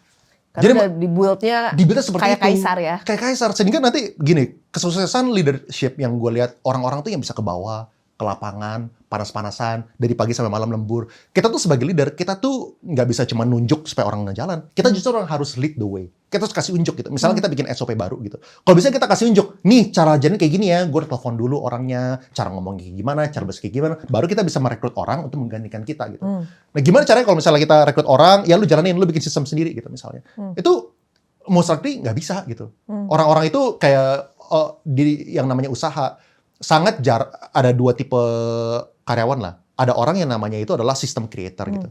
System creator sangat jarang. Itu rare skill set gitu. Ada orang lain tuh kebanyakan itu adalah yang jalanin SOP gitu. Majority of people, employees itu adalah yang jalanin SOP. System creator adalah orang-orang yang spesial, orang yang jago. Cuma mayoritas orang yang direkrut itu bukan system creator. Nah, kalau misalnya ada orang kaya ya kan, yang direkturnya ini anaknya sendiri nggak ngerti apa-apa, nyuruh-nyuruh orang, habis itu kok nggak jadi, marah gimana sih gitu. Bikin aturan sendiri lagi. Ya dia sendiri nggak bisa, lu kasih unjuk dong, lu bisa nggak gitu. Kalau lu bisa, lu delegasi ke orang, itu orang bakal respect gitu. Ya menurut gue tuh salah itu kalau misalnya orang kaya beliin itu kemahalan itu nggak benar. Iya kadang kan suka, udah aja tenang aja nanti kan kalau udah lulus juga ngelanjutin yang papi. Itu salah tuh. itu kok aduh. Itu mentalitas yang sangat merusak. Iya kalau nggak dari kecil merusak. dibawa, ini nanti punya kamu, tenang aja itu gitu mentalitas kan. merusak itu jadi tempe itu. Itu merusak itu. Yang penting sekolah yang benar, nanti ngelanjutin kan gitu kok omongannya kan. Akhirnya nggak ada fighting spirit. Akhirnya nggak ada fighting spirit. Soalnya menurut gua journey yang terbaik itu adalah kita udah kerja dulu di tempat orang lain dan kita jadi terbaik di situ.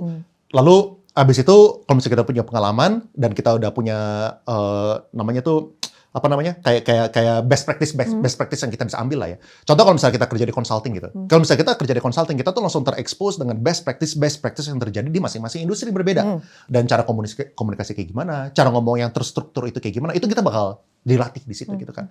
Nah jadi begitu kita keluar, waktu kita bantuin bisnis orang tua, keluarga gitu, kita jadi bisa mengimplementasikan sesuatu hal yang baru dan yang udah proven gitu. Dan at least kita pun, kalau misalnya masuk ke bisnis orang tua pun, kita nggak boleh langsung jadi direktur. Kita harus dikasih posisi yang sesuai dengan kita punya kontribusi.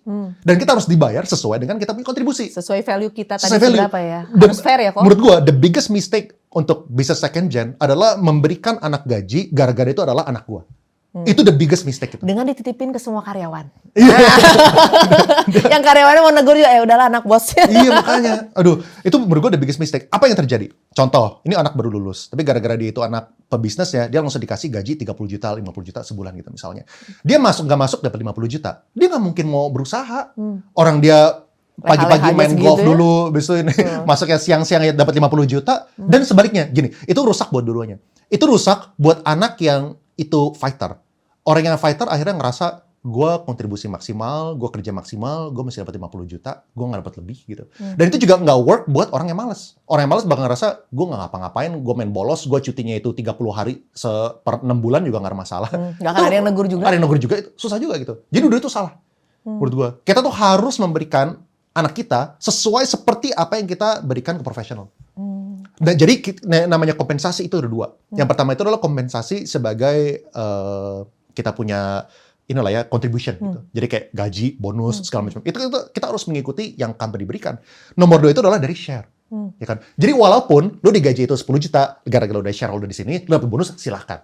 Tapi at least anak lo tahu bahwa anak lo tuh dapat gedenya ini bukan gara-gara dia itu pintar dan keren, tapi gara-gara ini lu tuh anak bos gitu. Lu you are just born lucky gitu. Lo harus tahu bagian itu gitu. Nah, jadi harus build mental bahwa ya you don't deserve it, maka lu harus naikin skill-nya gitu. Kalau nggak, anyway, one day lu punya bagian dividen juga bakal hilang kalau misalnya perusahaan itu nggak maju gitu. Iya. Soalnya untuk mencari leadership yang memiliki sense of ownership yang tinggi kan sangat-sangat sulit. One in a million kayaknya. Bukan million lagi kali ya Kak ya. Dan itu juga kepentingan, itu juga apa namanya, kita punya kriteria untuk merekrut orang, dan itu kepentingan kita untuk memberikan compensation scheme yang make sense gitu. Ya kita, orang ini udah cocok, kitanya fair nggak sama dia? Kalau misalnya kitanya nggak kasih dia room to grow, gaji itu nggak naik-naik, ya kan, kesuksesan perusahaan itu sama sekali tidak ke-translate ke dia punya kekayaan, ya orang juga bakal cabut anyway gitu. Nggak akan bertahan lama juga ya Kok ya, bibit-bibit bagus ini kan. Iya, Nah, betul. mungkin terakhir nih Kok, untuk orang-orang yang terlahir tanpa privilege, pesannya apa nih Kok? Karena kan most of us, ya orang Indonesia kali mungkin berapa persen sih yang lahir dengan privilege, sisanya kan nggak ada nih Kok. Benar. Ya. Kalau Kok dari privilege juga nggak Kok? Iya, gue sih bisa dibilang gue sangat privilege ya. Gue lahir sangat privilege. Orang tua gue tuh punya bisnis. Orang tua gue punya bisnis. Mereka adalah orang yang sangat baik lah. Mau anaknya itu sukses. Bahkan gue dulu dapat kesempatan kuliah di Amerika gitu. Gue tahu gue punya privilege itu tuh 1 in 1 million lah.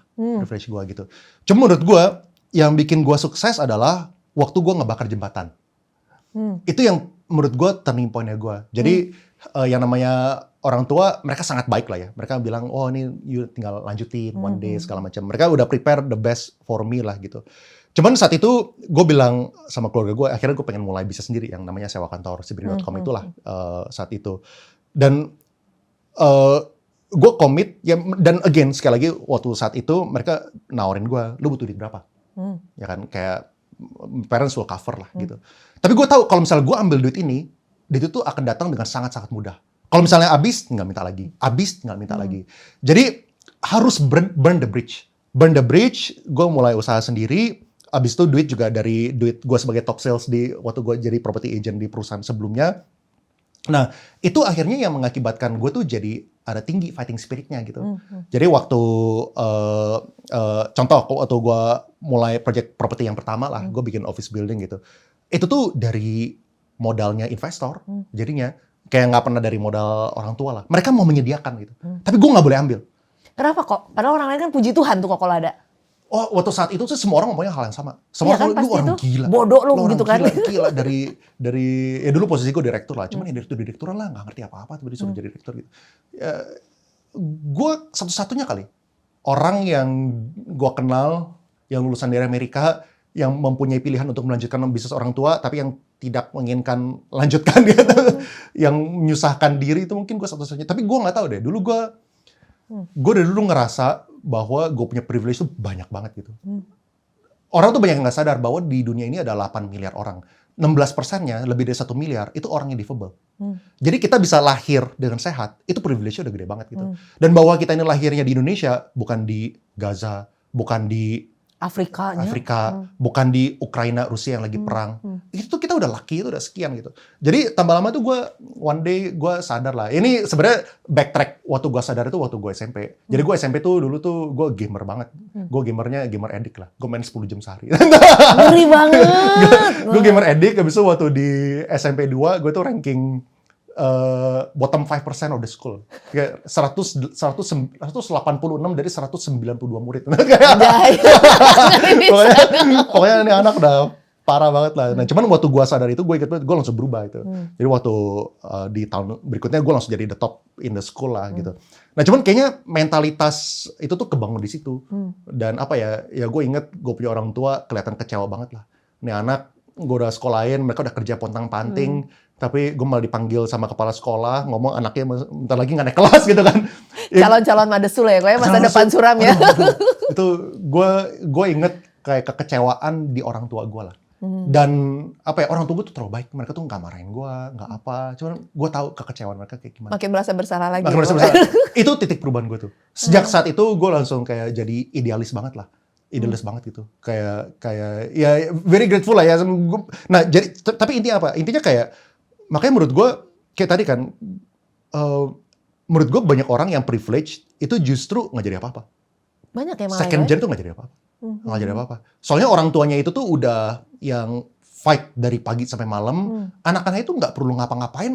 Mereka udah kayak 7 keturunan gitu. Cuman banyak juga yang jadinya itu nggak bisa kontribusi ke perusahaan atau nggak bisa grow perusahaannya gitu. Ya bisa aja mereka mungkin cuma terima dividen terus-terusan, ya bisa aja. Ya itu good for them lah gitu. Cuman menurut gue, kalau misalnya gue sih justru ngelihat positif tuh waktu gue burn the bridge tadi tuh. Waktu gue gunting di situ, di cut off total lah dari situ. Itu tuh jadi maju banget dari situ. Jadi kayak itu ya, pursuit of excellence jadi tinggi gitu kan. Jadi ada accountability juga, setiap duit yang diberikan itu harus memberikan yang terbaik. Nggak semuanya sukses. Tapi at least secara mentalitas gue udah fight sebisa mungkin gitu. Jadi nggak usah minder ya kok yang lahirnya nggak tanpa privilege kan. Kadang itu yang Gen Z nih kan yang muda-muda lah ya, kayak andai aja aku anaknya si ini, siapa tahu lebih sukses. Dan dia harus menghadapi tahapan sulit hidup kan, yang semua orang tuh akan mungkin punya kesempatan untuk melewati itu juga. Betul, itu sebenarnya rumput di seberang tuh selalu lebih hijau. Selalu gitu ya. Gue udah kenal 2 orang lah ya yang menurut gue tuh keren banget. Mereka tuh lahir tanpa privilege. Yang pertama tuh namanya Theoderic lah. Theoderic. Gue tuh justru selalu jealous sama dia. Kayak Theoderic itu adalah, inilah teman-teman bisa cari tahu, dia di IG tuh lumayan viral lah, dia ngomong tentang kehidupan, life, segala macam. Gue jelas sama dia, soalnya dia tanpa skrip, tanpa ngomong apapun, orang tuh udah pada relate. So dia tuh dulu lahirnya single mom, single parent, dia waktu kuliah tuh harus kerja gitu kan. Tapi dia menggunakan itu sebagai advantage-nya dia. Dia jadi kerja keras, dia jadi benar-benar fight, dan mungkin kalau misalnya dia ngomong, orang tuh jadi pada relate semua. Dia malah menggunakan itu sebagai dia punya advantage gitu. Get a learning process ya dia ya. Iya, dan ada satu lagi teman gue namanya Sandi. Sandi ini adalah foundernya Rank Pillar lah. Ini salah satu teman gue yang tadi gue bilang, dia punya partner itu dulu karyawan gue. Dulu gaji 30 juta. Sekarang udah 7 digit USD. Itu tuh, dia tuh dulu anaknya mamanya guru, bapaknya guru. Gaji very very low lah gitu. Nah cuman dia itu tuh benar-benar fight gitu. Dia fight, ya dia jadi ke-build fighting spirit itu. Orang-orang yang gak punya privilege, advantage-nya itu adalah harusnya punya fighting spirit. Soalnya dia perlu mengubah kehidupan seterusnya gitu. Punya banyak wishlist di depan ya. Dia punya wishlist. Dan sedangkan orang yang udah punya banyak privilege, itu wishlist-nya tanpa dia kerja udah tercapai semua. Justru itu kita harus sadar akan advantage kita itu. Tapi tuh yang wishlist-nya memang nggak ada tuh kadang dia juga bingung sih kalau aku tanya apa sih tujuan hidup, dia kayak bingung kayak ya apa ya dok ya, semua udah ada kok kata dia. Sebenarnya kalau yang starting from zero tuh dia kayak ya banyak dok, tujuan hidup saya tuh masih banyak gitu. Jadi kalau mau mati jangan dipanggil dulu ya, tuh masih banyak katanya gitu. Iya. Oke, thank you banyak loh kok. Thank you. Ini podcast pertama di YouTube Over Post yang gue jadi narsum. Hostnya di sini ternyata. Hostnya malah kebalikan ya. Oke. Thank you banget soalnya belajar banyak. Moga-moga itu jadi pembelajaran baik juga buat teman-teman dan nggak berhenti untuk berharap dan terus punya standard of excellence yang baik dimanapun berada. Dan jangan merendahkan diri sendiri ya kok. Kadang kan kita karena ngelihat orang lain lebih keren, lebih ini, lebih itu, sehingga akhirnya self kritik itu menjadi sangat dominan dan membuat kita jadi nggak gerak kemana-mana. Padahal mereka belum tahu orang yang dikira keren itu utang semua. Catat baik-baik ya itu ya. Ternyata hidupnya lebih tenang gitu, nggak punya utang. Iya mobilnya Avanza, tapi nggak punya utang. Ya, gitu kan. Iya mobilnya, tasnya mungkin beli dari Mangdu, KW, tapi nggak punya utang. Ya. Jangan salah loh, apa yang dilihat keren di orang belum tentu semenyenangkan itu hidupnya. Jadi sehat selalu ya teman-teman, sampai ketemu lagi. Dadah.